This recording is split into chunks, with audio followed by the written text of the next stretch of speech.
Hey guys, I am going to explain you an important term, colony. What is a colony? A colony is a territory or an area that is not sovereign, that is not free in all its internal and its external affairs.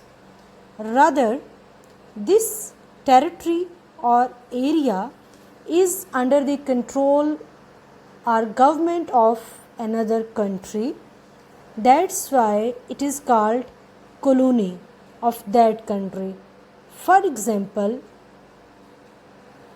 British colonies, French colonies.